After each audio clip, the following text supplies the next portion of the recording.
I'm Eric Russell. I am out and about at Firehouse Theatre's production of Pop. You guys were amazing. Thank you.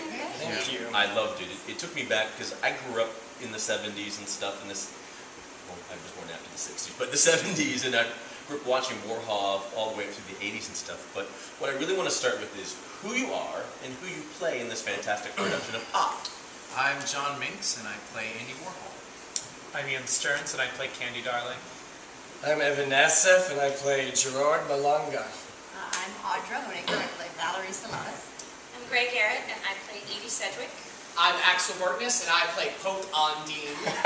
I'm Christy Jackson, I play Viva. Getting ready for this interview to see all you guys was marvelous because it was like looking back in time and watching you people capture the essence of who these people were. Because just getting ready for it, I had to do research, and I found pictures of people from the factory. Wow. These are the people you are, and you really captured the essence of them.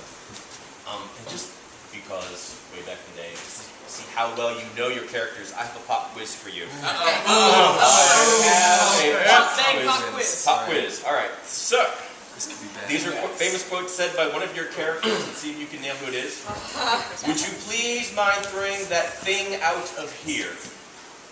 Ondine. Very Said good. that about Andy Warhol at the orgy he met him at. Oh. Very good. Very good. Yes. Right. This one is a little easy, but she was dubbed an It Girl, while Vogue magazine named her Youth Quaker. Hey, Edie Sedgwick. Very good. Very good. I mean, Edie Sedgwick. He's a great character. All right. Unfortunately, before my death, I had no desire left for life. I am just so bored by everything. You might say bored to death. Did you know I couldn't last? I always knew it. I wish I could meet you again. God, Candy Darling. Very good. Wow. All right. That is terrifying. Yeah. Who It was was a rough end. who was actually on the phone with Warhol when he was shot by Viva. Maggie? Yeah. Very good. You know. Very good. Very good. This person said he went to work for Andy Warhol as a summer job that lasted 7 years. Gerard, yeah. Very good. I can answer my own pop quiz. He answered. I said that to someone in the lobby tonight. Someone said, how long have you been working for Andy Warhol? And I said, it's a summer job that's going on for 6 years now. All right. Whose was this? Overthrow the government, eliminate the money system, institute complete automation, and eliminate the male sex. Probably not Valerie. No, that was Certainly nobody. Edie Sedgwick Dumb said that. manifesto. Edie Sedgwick. It was. All right. How many locations were called the factory? 3? 3. Yeah. There was 3. Very good. You know your pop culture. Yes. Yes, I love the puns. Thank you. What brought you all to the show? What made you want to play these people from this time period and do this musical? Really, it was just a call to do a show that we hadn't really known anything about. I think the first person really casting the show was John Minks. And that was obviously, something you always want to work with John Minks. He's pretty cool. I mean, I have known him. Yes. Yeah, it's an pretty much untested property. I mean, this is probably I think the 4th production. 3rd or 4th, yeah. Yeah, 4th, and I mean, so it's still being workshopped. When we got the script, our script and our score and the recording of the first show that was done were all different because some of them were further updated than others. So I mean, it's still a work in progress, but it's just the challenge of doing something that nobody knows anything about, and that's why a lot of people are interested in seeing us because it's finally like a completely fresh musical that no one knows anything about. And that was one of the scary, exciting things about it, because it's like so often auditions come up for it's this show that I've always wanted to do, and this show that I've always wanted to do, and it's like, there's an expectation that you think you're going to meet doing the show, but with this it was like, I've never heard any of the music. It could suck, it could be awesome. It was awesome. Oh, thank It was awesome. I knew who Edie Sedgwick was, and I wanted to wear the wig. That's how that's exciting. Sometimes you say, I just want to play Edie Sedgwick. That's what it was. That's actually why I tried that too. But I got Pretty Yeah, much. but she you got got the eaten. part. Yeah, me and Still Much this. Me and Evan were asked why we wanted to play these roles, and we both reacted, drugs. Drugs. Yeah. It was the culture of the 60s. It's very character, you know. It is. When we talk about pop culture, and the 60s was all about revolution, and we've moved from the 50s, Donna Reed, into this era of revolution and commercialism. And he coined the phrase superstar. So before we even had what we have now as the celebutantes and reality things, these people were famous for being famous with Andy Warhol. In fact, you look up their information, was Andy Warhol's right-hand man, was at the factory. On Andy Warhol's biography, they're all footnotes. They're just kind of out there. He's still, all these years later, a pop icon. We're still talking about him. We've seen people who've redone the soup cans and all those things. But we get to fame and his famous line, in the future, everyone will be famous for 15 minutes. Kind of almost prophetic, because what do we have now? We have Reality TV. TV, YouTube. Everything with Twitter. social media. Twitter. Twitter. I know what that is. But these people were looking for their 15 minutes of fame. What can you do for me, me, me, me, me? Because one of your songs is, or one of your lines is, how did she get in here? How did Valerie get into this group? Because Candy was one of those people that protected him from, you know, the people with no talent. Sorry. It's basically Andy Warhol's manager. It's interesting that you mentioned that line because everything you read and hear and see about the factory is that everybody was welcome. I mean, they kind of, for an area with so much mystique and intrigue, everybody was welcome to come in. And yet there was also a certain clique and a sense of hierarchy inside of the factory. So, I mean, for Valerie Solanas to walk right into the factory was probably not an uncommon occurrence back in Andy Warhol's time, like in the Silver Factory. But for her to try and break into the inner circle and be like, yo, I have this play and he's produced it, was probably another thing entirely. Because it was an interesting group of people. He had transvestites and drag queens and movie stars and just junkies, but all together in this one place. But moving pop culture forward, because he turned everyday things into something fabulous. I mean, they factory produced, mass produced artwork of everyday things. So the factory. How many people here have a Twitter account? How many people have a YouTube account? How many people are on Facebook? What's Facebook? Yeah. How many people on MySpace? No. Just you. Yeah. But it's Literally amazing. your space. Yes, your Sorry, space. John. But it's amazing. Just within this last week, we've seen someone, Steve Grand, who 9 days ago posted a song, and now it's had over 1 million views in 9 days just from posting it on YouTube. That's kind of crazy. What is it? All American Boy. You're part of the million that didn't watch it. Yeah. Gosh. But we see people are fleeting. Do you think people are more cognizant or more, they want that fame more now than ever, or do you think it hasn't changed since the 60s, since the factory? I don't think it's changed. I just think now there's so many more avenues to Exactly. try to obtain it. Try to say it. I think it's different. I think that now, I mean, it used to be that fame was something that could immortalize you, whereas now it's something that it's nothing even special. Nobody even has to think you're special if you get it. You're a real housewife, whereas back in the day, what people wanted was that superstar fame. It was like They were true the superstars. icon. They were really... icon status. Okay. Well, fame was about talent, kind of. Whereas now it's just about being, like we were unique, crazy. Well, I mean, in a And way, the it's right kind of- moment is actually what fame is now. And so at YouTube, if you have your cell phone at the correct moment, you're going to get 1 million views. Yeah. You know? Yeah. Which You have to actually, talk to something. that kind of makes Edie Sedgwick, for example, ahead of her time because she wanted to be famous. You read interviews about her, and they're like, she can't sing worth a damn, but she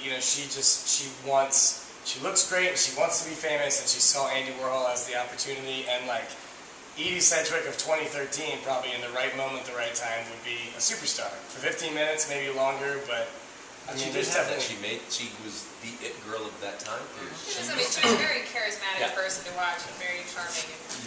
And one of the things that's so heartbreaking about Candy's story is if she hadn't surrounded herself with Andy at all times, there were a lot of people that wanted her to become movie star famous, which is what she wanted, but she was so devoted to Andy that she sort of tanked her own career in a really tragic way. Because she was a very popular transsexual, way before we had RuPaul's Drag Race stars or Men in Core and all these people. Here was this Candy Darling out there in the forefront of like popular culture media, but yet she died so young. She died at 29. A lot of them did.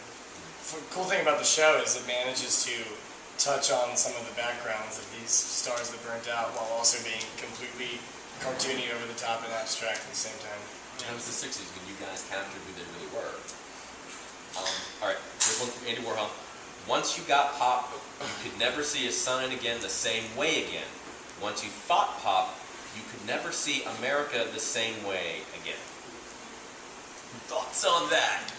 I think that that's absolutely true. I didn't actually know, I knew who Andy Warhol was, of course, and I knew what his art was. And I asked a couple of people, I'm doing a show about Andy Warhol, what's your opinion on him? And if people didn't really know about him, they'd think, he just paints stuff. But then we watched this documentary the first weekend of rehearsal, and Jace brought it in, and that was like our first 2 days, was like spending 10 hours researching Andy Warhol. And after I left that day, I was like, to quote John Minks, gosh. Because he did silk screening and photography and all this in film. And just his whole life, and just how talented, and kind of what the message was, it kind of blew my mind a little bit. I think that a lot of people... And that he never stopped. Yeah, he never stopped. A moment.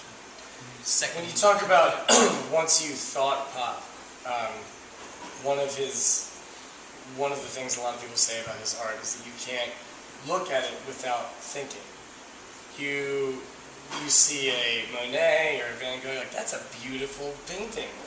When you look at his Campbell soup cans, his Marilyn Monroes, his Elvises, you can't look at it without thinking, why is this here?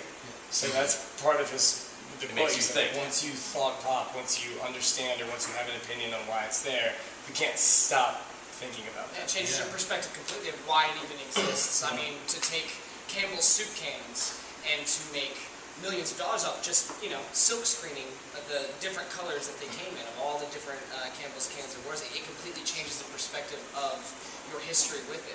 You stand there and you see this in a gallery, you go, man, I remember the first time I was sick and my mother gave me that soup. And now it's a painting, now it's immortalized. And that's what pop was immortalizing these aesthetic things that they Everyday remember. objects Exactly. that have- And these so Like essentially boxes and American everything. things. Yeah, like a vase of flowers, or a still life from another time, would have been a vase of flowers or a bowl of fruit that sat in somebody's kitchen. Now it's what exists in our Here's a life. commercial item, but how do you interact with it emotionally? Nostalgia at its most prime. Yeah. Here's one, I like this one from. I love Los Angeles. I love Hollywood. They're beautiful. Everything's plastic. But I love plastic. I want to be plastic. That's definitely Andy. It is Andy. What do you think he meant by it, though? What are y'all's interpretations of that? Because you have a song that is beautiful plastic. Yeah. I think that it means that, Andy Warhol created Andy Warhol. He was Andrew Warhol, and he created Andy Warhol so that he literally created a persona for himself to become famous. That was his goal, and Because that's that what wasn't we in his saw. hair. He wore silver Yeah, wigs. That he that had was not style. his hair. He had really short hair with a receding hairline that he was really embarrassed about, so he covered it up. And so I think that him wanting everything to be plastic is just wanting everything to be the way that it's supposed to be. Because he felt that the way that he could be famous is by creating somebody else. But that's the only way he could have done it. Plastic, it lasts Forever. Plastic Yeah. does last forever. But And is plastic, when he says I love plastic, it's almost artificial. Exactly. Yeah. And that's what Andy was, yeah. but there's an aesthetic in that he knew this was all fake and facade. But that's what he loved. He Exactly. Yeah, I he love actually loved it. He loved the nothing as the substance. Because something that's fake, you can create it. You can make it whatever you want. Exactly. You can make something out of nothing. We are quoting the show. There we go. What's in my paper bag? Yeah, it's not that he doesn't love anything. He literally loves the absence. Yeah. I was watching a documentary, getting ready just for stuff, and I came across one Bill Cunningham New York documentary about a photographer who does street scene. And halfway through this documentary, they start talking about Andy Warhol. Anita Sherman, who did portraits, at 96 years old, she had this great photo that she did of Andy Warhol. It's him with his Polaroid camera. That's so And cool. during the documentary, Selfie. she's going, no, don't show this, don't show this. And Bill goes, quote, if anyone was about being photographed, it was Andy Warhol. That's And then she's like, oh, you're right, please look at this. But it's him with a picture of him, but it's now an iconic image, somebody photographing himself. I mean, how much more pop culture do you get when you become When you become the pop pop culture. you're the pop culture? What do you want people to take away from this show?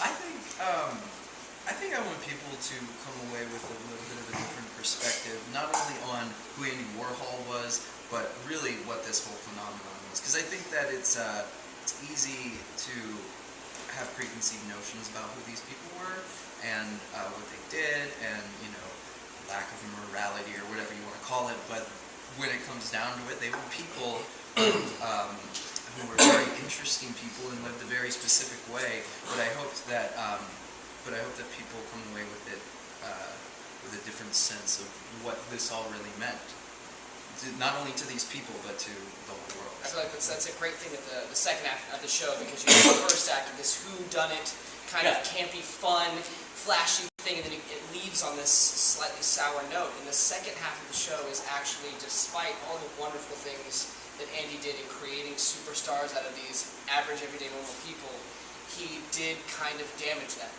That's what it is evidence of. That's what 15 minutes and screen test and all these songs and Famous retrospective, exactly. Of all these wonderful things he provided them, there is a huge damaging quality to being exposed to that degree. To being nothing but on the top of a pedestal, you become this thing that deteriorates very quickly. And I feel like that's a lot of evidence. So not only do you get the fun and the blast of the first act, but you get the retrospective of the second act. The great thing about the show is that it does have a lot of meaning and substance to it underneath the surface, but which is amazing and unexpected, and it was a really, really pleasant surprise, and we were rehearsing this and all that. But also, when I think about what Andy would have thought, or what he would have wanted, I feel like he would have wanted it to be very bright, and very loud, and very fun, and very in your face, with effects and images, and thankfully, the score and the script are such that you leave with a little bit of a meaning, and what Axel and John just talked about. But I think we would also probably give you what Andy would want, which is also just a lot of surface and a lot of fun and sound. Yeah. Most of all, I think this show is a wonderful opportunity to tell the people's stories that weren't Andy Warhol. Right. And that's really what I love about the show. Because in this show, for all intents and purposes, we're not a footnote on his Wikipedia page. We're telling. Thank you. We're telling. There's stories of Candy and of Gerard and Viva and really showing so much more than what Andy showed the world of those people. Well, I absolutely loved it. Thank you. Absolutely loved it. Definitely come see the show. Right now. Now. Get your Wherever tickets. you are. Firehousetheater.org. Is that right? Firehousetheater.org. Yes, firehousetheater.org. Tickets are available. I'm going, hang on, I have a note, and I'm going, I can't read. So come out, see Pop. Thank you for having me here. Thank you for having us. Fantastic. Oh, thank you. My favorite. They're all my favorites. Whatever. My 15 seconds. Typical 1968, right? Right. Andy right. gets all the attention. Blows. I'm Garrett Russell. I've been out and about with the cast of Pop here at Firehouse Theatre. You never know what I'll turn up next, so tune in next time. See ya.